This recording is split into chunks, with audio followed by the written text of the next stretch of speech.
Hello and welcome on Eurosport. We're watching the warm-up for today's Australian Grand Prix, the 8th Australian Grand Prix. John Watson and Allard Cove will bring you the warm-up and the race here on Eurosport. And John, could it be the third wet Australian Grand Prix? Well, Allard, those little drops of rain started to fall about half an hour ago. They've stopped again, but it is very much more overcast and cloudy than we've had it here over the last 2 or 3 days. And that is the big worry, that the weather forecasters know is in the area, but have been reluctant to say precisely what time they expect it to arrive, could in fact be here already. So we're just going to have to wait and see. We don't know whether the clouds will pass by and then get a clear race or not, but that is one of the big doubts that everybody here is, well, really fearing. We see Nigel Mansell out of the pits and straight back in as normal, and that's a man who is tipped by many, including your two commentators, to have a very strong chance of winning this year's Australian Grand Prix.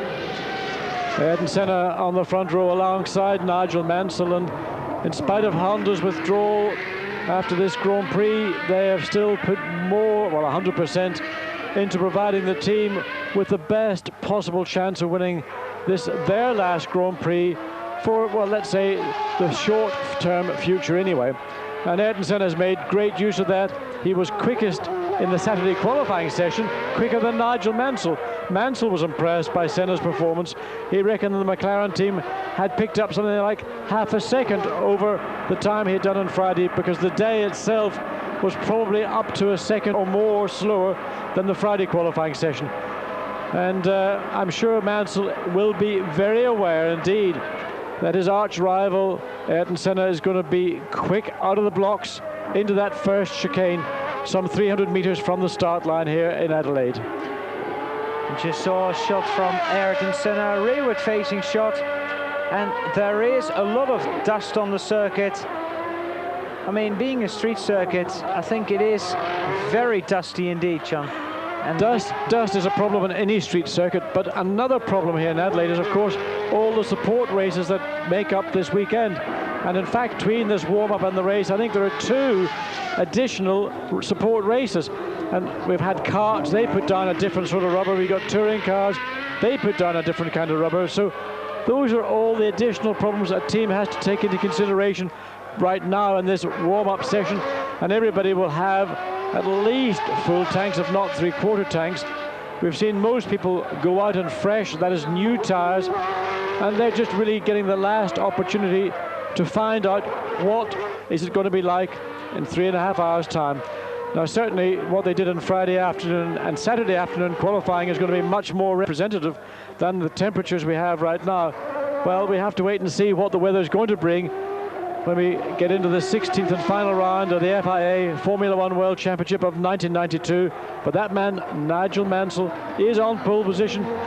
Talking to a few people who've been out with him on the golf course during the week, they say they've never seen him as relaxed. He's very, very confident indeed. He has come here to win the Australian Grand Prix. It also is his last Grand Prix. That's another issue. We don't know quite, will that be the case or not? There are now rumours circulating that Nigel is about to be bought out of the IndyCar contract. That's an issue we'll get into probably during the course of the Grand Prix, because it's so involved. There's not enough time in this 30-minute session to get through it all. Mansell, who went in and out and put on another set of tyres, or he might actually be in his other car now. We don't envisage tyre stops, but again we see how slippery it is, and I will not be surprised if raindrops start to fall. And this place, when it's wet, it is very slippery indeed. We've got 8 people so far that have posted time, while Mansell goes slowly back into the pits. Or 9 as it is at the moment, but Senna, Comas, Hakkinen, Fittipaldi, Gruyère, Modena, Guzmin, De Cesaris and Schumacher. They're the people that have done complete laps, and there we look at the man, and we ride with the man who won the Belgian Grand Prix at Spa And, well, with conditions changing, he could be an outside bat, as could Sean Lacey. Certainly in bad weather, Alesi and Schumacher are outstanding, and of course wet weather basically will help their cause, particularly in the case of Alesi, whose car is pretty appalling in dry conditions. And we know that Alesi's skill and ability tends to overcome the drawbacks of his Ferrari. But here's a typical example of traffic in Adelaide. We're going to see a lot of this in the race. It is very difficult indeed to pass around the Adelaide circuit. Schumacher deciding either, well, I think he's just letting all that traffic go by. He wants to get a clear lap. He wants to do at least one lap at a representative speed. So he let all that traffic ahead of him go by, and someone behind him as well, shoot by one of the two Delaras. Now you've got a relatively clear road, and this is the site coming into this first left then right chicane. That's where Naspetti went off in Saturday qualification. The first part taken in third gear, then you short shift into fourth gear for the second part. Very easy to make a mistake on the exit of the first part, as Naspetti clearly illustrated in qualifying on Saturday. But it really looks Schumacher catching up again to that traffic. One of the two Delaras, Martini in his Delara. And then again, you see this, it's really very, very frustrating. Indeed, Schumacher is looking for a clear lap, and now you can see just the odd droplet of moisture on that camera lens. So anybody who currently has not had an opportunity to get one or two decent laps in ought to get on with the program, because it is going to rain.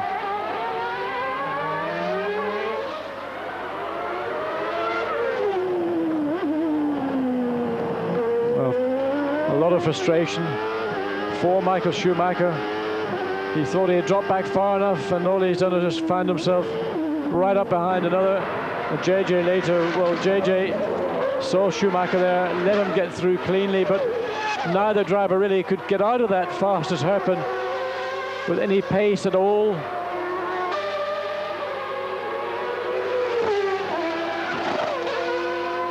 Getting more and more drivers out on the circuit.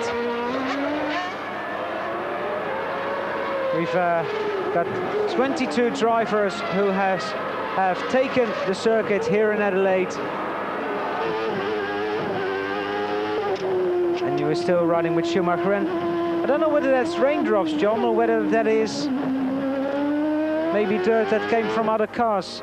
Well, it is moisture of some sort, Allard. It may have been from the overflow pipe, the breather pipe, and the back of another car ahead of Schumacher.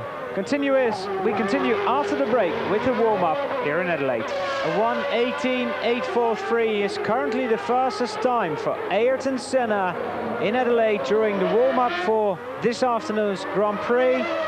Gerhard Berger is in second place, then it's Michael Schumacher in third, Eric Comas in fourth, and Michele Alboreto is in fifth place. So both the McLarens well up there, while Riccardo Patrese is just doing a 1:20.513. And literally the moment we went to that commercial break, we saw Jean Alesi once again spinning his Ferrari out around the back of the circuit, out at Wakefield Corner, in fact.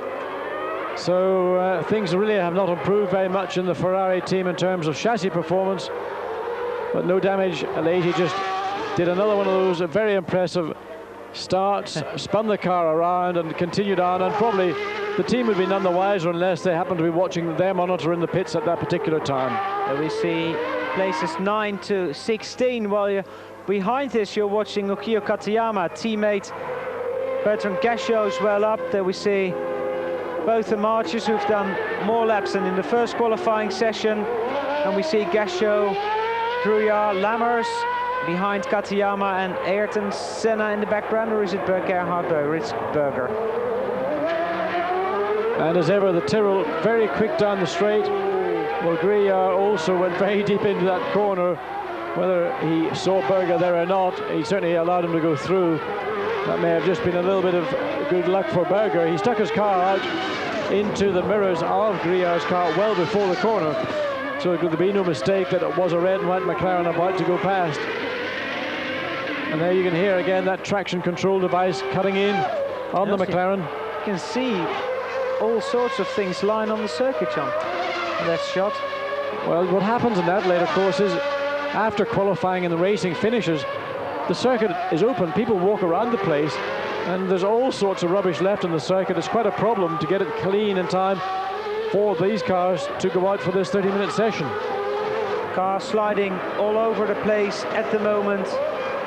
It's still Senna who is fastest. Mansell is currently in 11th position, but Gerhard Berger is closing in now, passing Bertrand Gachot.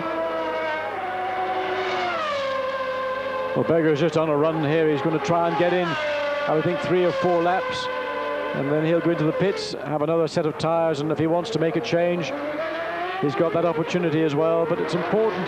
Now, you notice just under braking there, you can see again the glow from McLaren's, the discs, the carbon fibre, carbon pad on that car, and brakes are a big problem here, and particularly a car like McLaren, who throughout the season have been in some races slightly marginal on brakes.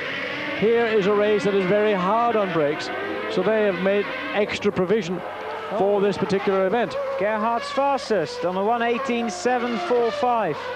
So Gerhard Berger, who's taken over top spot from teammate Ayrton Senna. Both the Williams drivers are 3rd and 4th on the 1:19.1 and the 1:19.5.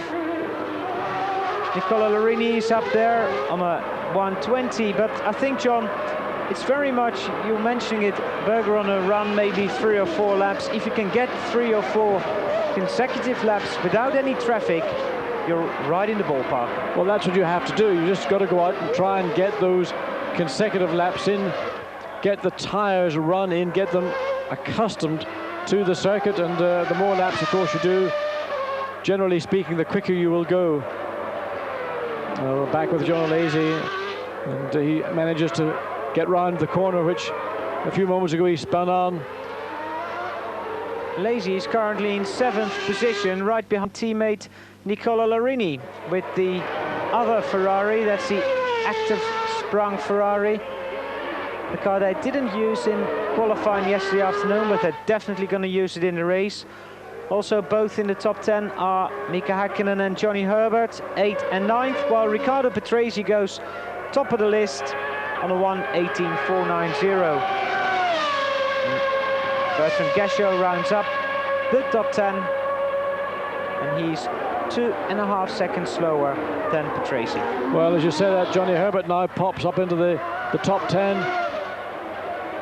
Gachot 9th, Häkkinen 8th. Anyway, it's Lazy who, in these conditions, always excels. If it's wet, he's going to be a joy to watch. And here's another man who's driving his last Grand Prix for this team, JJ Leto, hoping for happier times than he has had last year, or the year we finished here in Adelaide, because it just has not been a happy season for the Finnish driver. Well, of course, he will be driving with the Sauber team in 1993, and we're hearing all the time of very, very encouraging performances from that as yet unraced Sauber with the Ilmor V10 engine. And that's the original Ilmor V10. The actual engine that car is meant to have is still not in a chassis, and that's meant to be even better than the current Ilmor engine is. So for JJ, this probably represents the first really serious opportunity he has to be competitive in Grand Prix racing. And like his fellow Finn, Mika Häkkinen, both very talented, both very quick, very exciting. I think that's a very important part today in Grand Prix racing, to have a driver who actually makes it look exciting. It's fine having a driver who goes around literally on rails, but you want a little bit of colour, a little bit of, my goodness, look at that slide.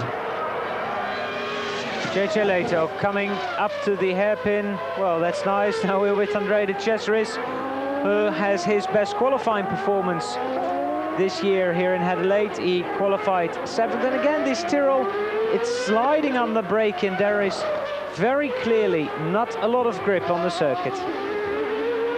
Well, John, how long has it been since we've had a Jordan in the top 10? It's been quite a long time, but we've now got Stefano Modena in 8th. In 8th place, and of course Jordan also running the last race with the Yamaha V12 engine before they move on to the V10 coming out of Harlow from Brian Hart. But whether they are running on full tanks, I do know that the Yamaha engine is particularly thirsty, and Yamaha engineers have had to recalibrate their engine management system to ensure, to guarantee that that engine and car will be able to complete full race distance. It's another novelty. I see that's an in-car camera with Andrea de Cesaris, and that is the first time we've seen that this year. Anyway, Riccardo Patrese is the fastest man on the circuit for the moment. He's on a 1:18.490. We're about 18 minutes into this warm-up session. Then it's Gerhard Berger, Ayrton Senna is in third, Mansell fourth, Michael Schumacher is fifth, then Nicola Larini, Bertrand Gachot, Stefano Modena, Jean Alesi and Olivier Gruya. We'll be back. And that's Nigel Mansell, who has just completed the fastest lap of this warm-up session. 1:17.982 is the fastest time so far. Martin Brundle's up to sixth. Nicola Larini is still down in eighth, and now up to fifth goes Mika Hakkinen. So it's all changed as usual in those last 10 minutes of the morning warm-up. It's a bit more rubber down, tanks are getting a little more empty, and drivers are getting those free laps to get the times they want. Well, a lot of time in the early part of this session, of course, is spent in and out of the pits. Everybody's had their car apart, they've rebuilt it, and in most cases you go out, do a lap, come in, the team look at the car, then you'll go out and do a couple or three laps, come back in again, and it's only after that then are you really prepared and ready to go out and try and do another series of 3 or 4 laps at something like a representative race speed. And that's always why we see in the latter part of this 30-minute session suddenly a flurry of activity. And in fact, on our timing monitor here, we barely can keep up with the changes because they come so frequently. And that's really what's happening right now. Martin Brundle, the man who will start his last Grand Prix for Benetton. His future is unknown. There's a lot of talk about him going to maybe Jordan. His name's been mentioned with Pacific and other teams. There are a number of teams, I think, that would very much like to have Martin Brundle, but Martin has done a great job this year for Benetton, and he would like to move into a team that's going to allow him to maintain that momentum and hopefully even progress. So the options, I think, are not very great. The best of which I would say those that are realistic and not the ones that are of fantasy land is driving for Eddie Jordan with that new Hart V10 engine. Yeah, because there was also talk of the car you're looking at now, that he has a chance of going there. I think that chance is probably unrealistic, largely due to the sponsorship situation in the McLaren team. Being a British driver is not the most advantageous thing for the sponsor's point of view.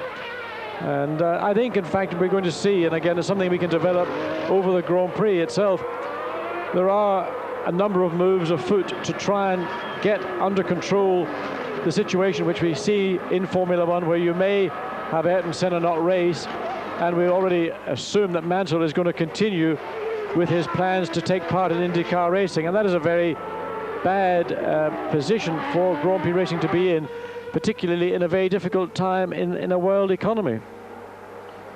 Williams has gone back to where it was the last couple of races. Mansell ahead of Riccardo Patrese. Then it's Gerhard Berger. Michael Schumacher is now up to 4th place, and Ayrton Senna is in 5th, still on that 18.8, which was fastest time about 10 minutes ago. Mika Hakkinen is in 6th. Martin Brundle is now in 7th, and Johnny Herbert is in 8th. So looking at Riccardo Patrese, there was talk that Riccardo would go back to Williams, and he's not doing his chances any harm by posting the fastest time again. Well, I think this is more just a function of just being on the circuit at a time. You get that clear lap in. He's now in traffic.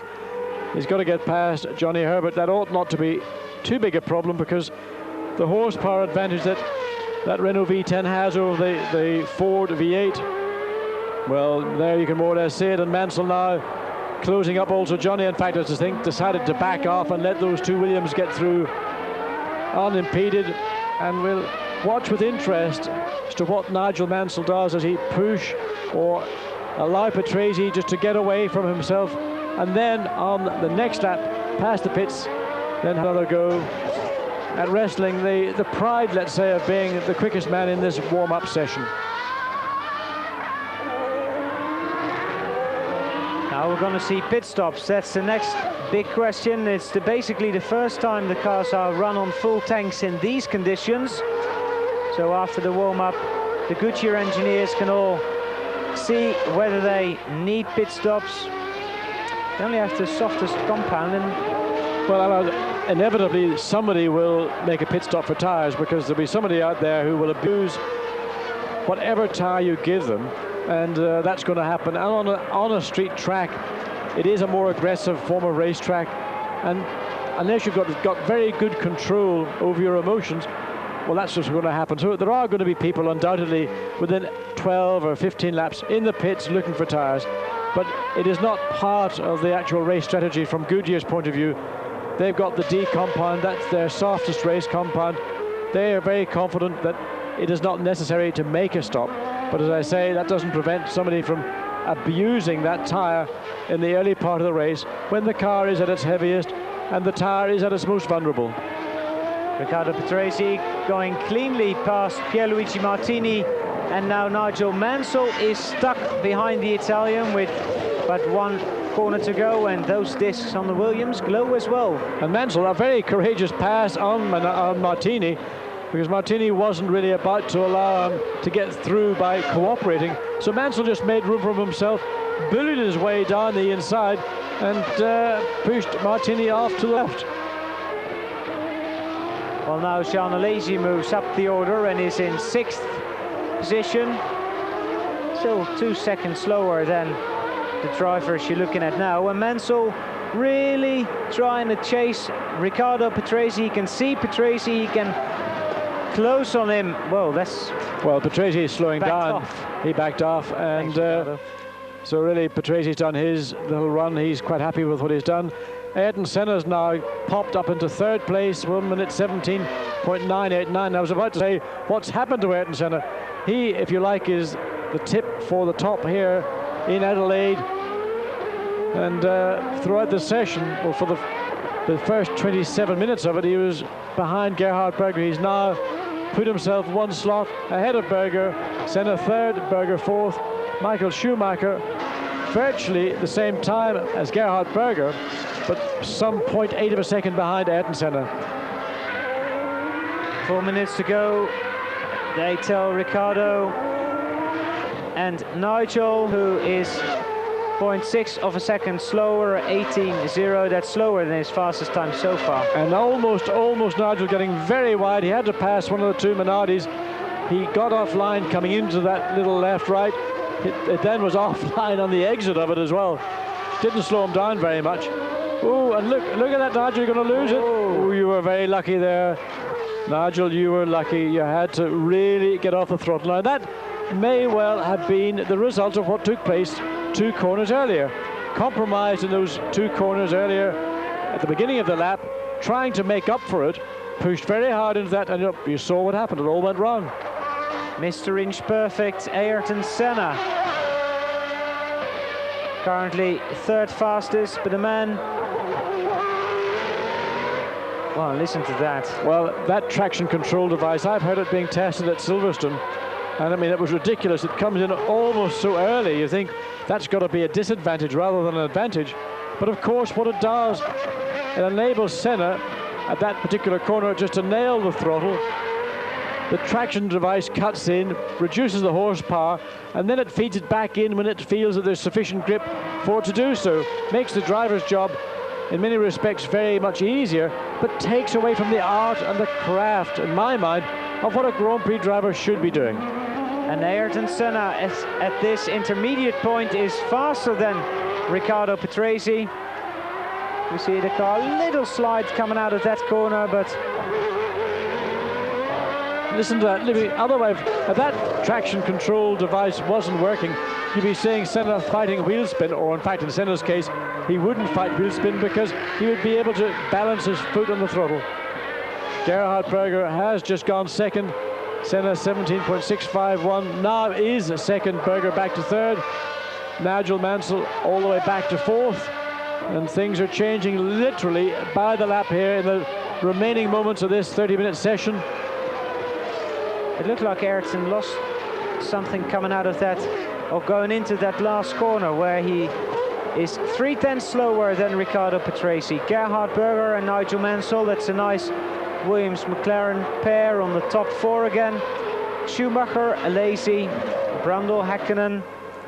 But he did seem to lock a wheel going into that last hairpin, where we've seen other drivers struggle for grip.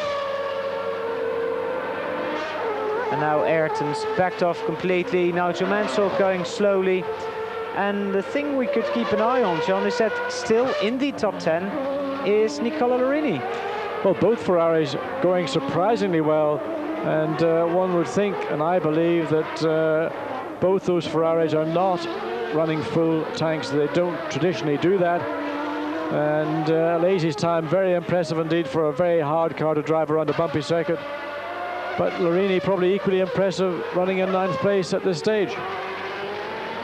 Ayrton Senna back to 3rd place again. Now Nigel Mansell's gone faster on a 1:17.5. So, but look at that, cars sliding all over the place. You would wonder if it just started to rain a little bit. Cars look like that. There's just no grip at all, is there? Well, cars are very stiff. It is a very bumpy circuit. Most of these corners are relatively low speed corners, so the downforce is not, let's say, that high for the amount of grip they're trying to generate. So by being somewhat brutal on the wheel, as sometimes you see drivers being on a street track, that combination usually ends up in people spinning off. The warm-up is at an end. The teams can get ready to go racing. And of course you can see the race live here on Eurosport. All 61 laps of them. And the end of the warm-up here in Australia, where Riccardo Patrese is fastest, then Nigel Mansell, Ayrton Senna, Gerhard Berger, Michael Schumacher, Jean Alesi, Martin Brundle, Häkkinen, Larini and Herbert. See you in a couple of hours here on Eurosport for the Australian Grand Prix.